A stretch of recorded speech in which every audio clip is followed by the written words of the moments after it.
in Canada because a boot. Not a boot. Sorry. All right, welcome back to Charles Trash Garage. In the recording studio today, I've got a Bluetooth headset kindly provided by Fodsports. This is a review sample they sent to me. I did not buy this with my own money. However, I am not obligated to say anything nice about it. We have been using the SES ETC S9s, and I probably should have one here to compare to. So after we do the unboxing, I'll grab that and we'll show you, okay?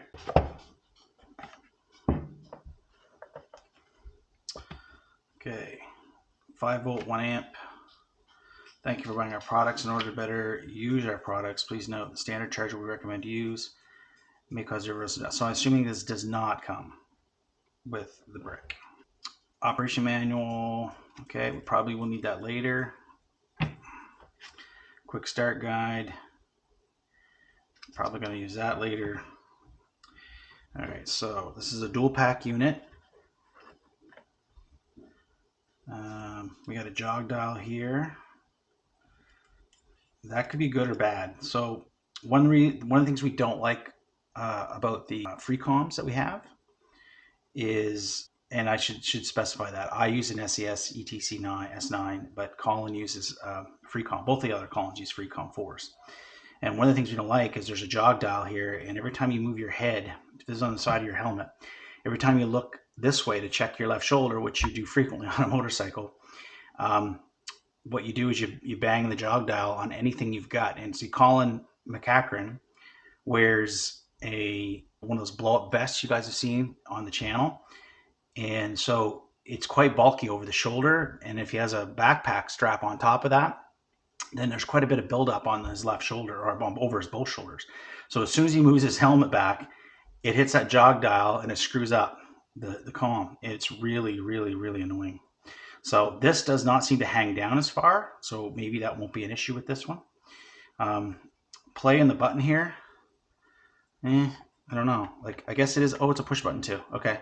Well, we'll see how robust that is, in use. Charging port with a rubber seal, and that is not a USB-C.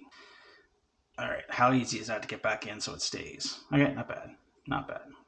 All right, volume up and down buttons, and how does this antenna come up? Feels like a power button maybe.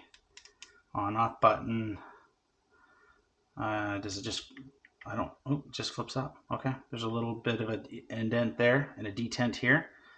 So that flips up. So hopefully this is not just a gimmick and it actually improves range. So second model here. Okay, we'll leave that in there for now. Take this out. Let's see what it comes for accessories. All right, so 2 boom mics.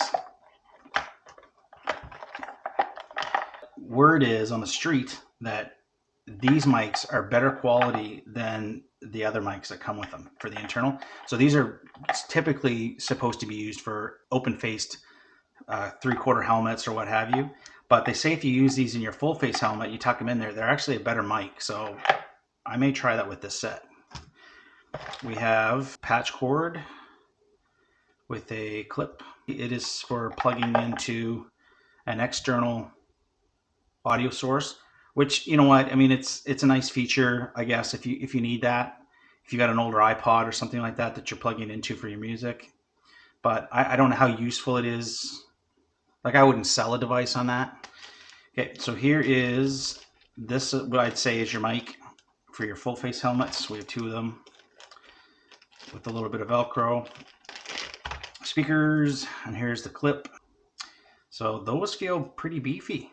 Like, those feel like they got some weight to them. One of the things I've read from other YouTubers and reviews on these headsets is that the speakers are upgraded. These speakers for the FX8 sound better than Fodsports past speakers. So the other thing I'm not crazy about is the fact that these are hardwired to this base.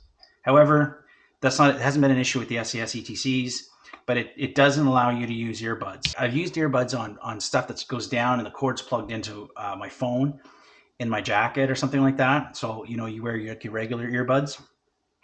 But where these have to attach the helmet. Like I don't know whether you'd have to put them in, slide the helmet on, make sure they fit good, and then try to reach around and find the plug and plug them in, I guess. I've worn earplugs with the SES ETCs, the S9s. So for now, I'll just call them the S9s. And it actually clears up a lot of wind noise. It doesn't really deafen the sound. Now, I don't use the headset for music. If I do, I usually will put my own earbuds in and connect it to the phone, my phone. I've got a Bluetooth headset with over the ear. And that's the other thing with the earbuds too, is the fact that unless you've got them, they sink right into your ear, whatever. I'm always knocking them when I put my helmet on, and one comes half out, and they are a bit of a pain. So I guess with speakers, it eliminates all of that. That's one benefit of the speakers, but you do lose bass fidelity with a lot of these little speakers. So this is the bass unit, charging cables, and we have another one of the speaker bass units, and then two of these. So this is how it connects to the helmet. Okay, pad with 3M sticky. Okay, we've got a metal clip. Speaker pads, we have two thin ones and then two thick ones. So the thick ones, oh, these are just spacers. Okay, that's fine. That works too. So these have sticky backs, so they'll go in your helmet, in your earpieces. If you need to space these out so that your speakers are closer to your ears, then you can put these on. And then put the speakers on them. Nice. Okay, cool. That's kind of a nice feature right there. There is a slot back here. Now, this is something I'm not crazy about right here. So that comes straight out, but I'm assuming this clip has to go in like this in this slot.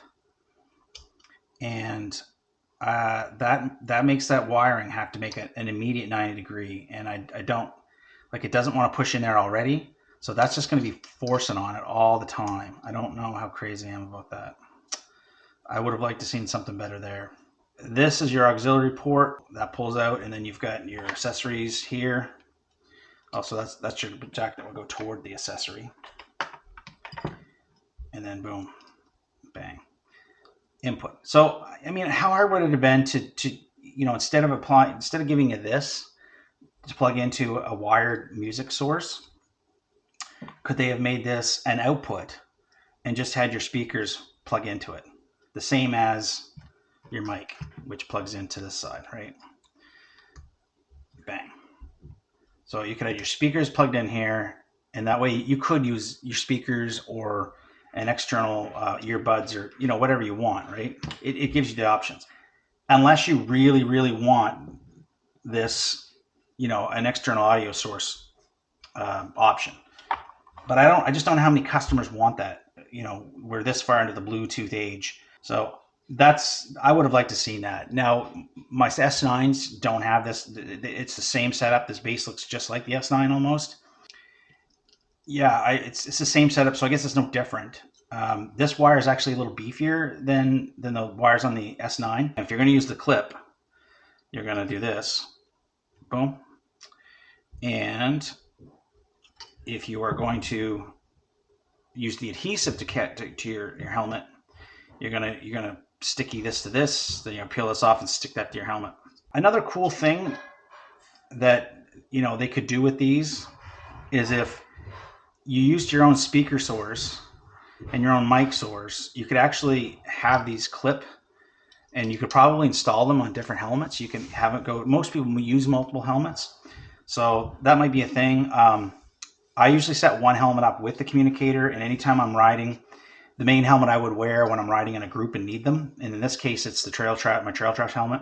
And if we're going to do a road trip, and I didn't want to wear my trail trash helmet, then the G11, then I probably could, take the time to move the communicator to that other helmet.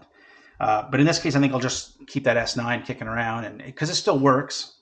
I do want to do a comparison, so I probably will hook the S9 up into one of my other helmets just to have it. Anyway, I do think that our channel, something that we talk about that a lot of other channels don't talk about, is the fact that we come at it from an off-road point of view. Like I see a lot of other websites that do this reviews on this stuff. They're road riders or vloggers or what have you, and we torture the stuff off road, right? We want to know. And max range isn't a huge, thing for us because we're riding close proximity and we're around a lot of trailheads and stuff like that. You need line of sight with this stuff. Foliage and whatnot will a lot of times block the Bluetooth signals. That's one thing that we're gonna test when we test these out.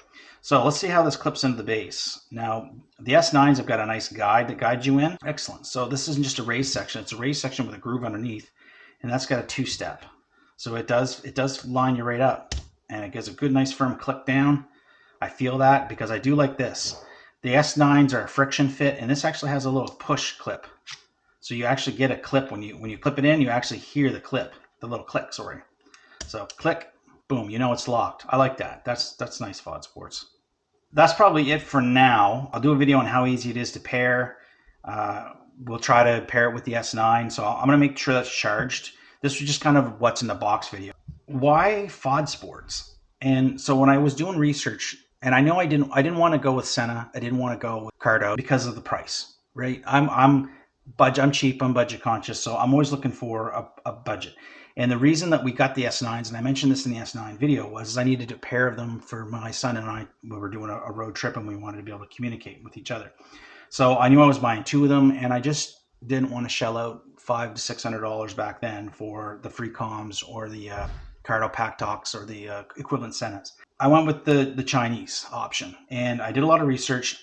And at the time, the S9s seemed to have a lot of features, and they got some decent reviews. So I went with the S9s. But Fodsport was always on my radar because back then they made and I don't know which one it is. It's kind of got the orange buttons, but it had great reviews for a single purpose headset, whether you're answering phones and whatnot. Now the range wasn't great. It only paired up with one other unit.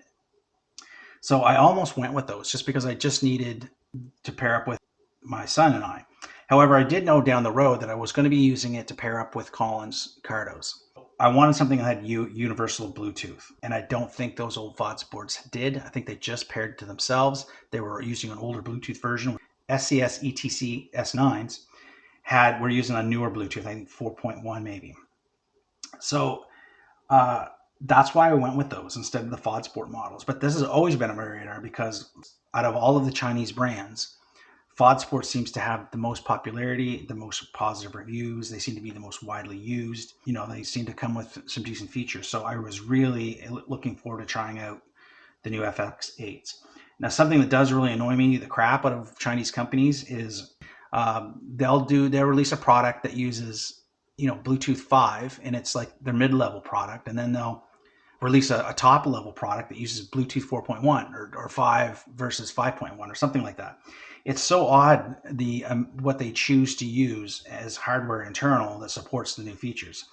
So it's not always clear when you go to the website what's the top of the line and what's the bottom of the line, whatever. Like it's muddy, and I don't know why they do that. It kind of annoys me. But let's set these aside real quick for a second, and we're going to look at this and see how these instructions. This would be part of an unboxing video, I would think, right?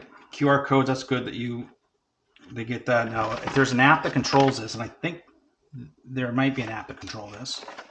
Okay, now I'm gonna have to do, once I figure all that stuff out, we're gonna have to do a follow-up video on all this. So maybe there will be 2 videos on this, on pairing. I'm caught between trying to figure this out on camera or just figuring it out. And figuring it out on camera would be hard, but it would be easy for you guys to tell how hard this is for somebody just to open the box up and go. And I want to make this as real as possible, but that's probably a pretty boring video. I don't know how quick start this is. This is kind of like, yeah, I'm gonna have to look through all this. And then you've got the more detailed manual here as well. It's got big pictures. I like big pictures. So we'll have to figure this out. There's always going to be a learning curve with these. You're never just going to set them up and just go off to the races. So I think what we'll do is I'll cut the video here, and this will be the unboxing video, and that shows you what's in the box. And then we'll hook it up to a helmet, and we'll see if we can pair it up to my SCS S9 after I get that moved to another helmet. I'm sure Fodsports has got a video that shows you pairing 2 units together. So I'll link that video here. You can go on to watch that if you just got these and you want to You found my video before you found their instruction video. But if you want to see how these really work in real world conditions, dirt, water, all that stuff, stay tuned to the channel, because there's going to be videos testing these things out, putting them through the paces, seeing if this is going to break on you. Oops, something clicked there. Something. Anyway, we're going to see if this stuff works and how long it works and when it breaks, because I'm going to abuse it. So, for Jeff at Trail Trash Garage and Trail Trash ADV, like and subscribe. Stay tuned if you want to see that video of us abusing these things, and we'll catch you in the next video. I know we're in Canada because a boot. A boot. Sorry.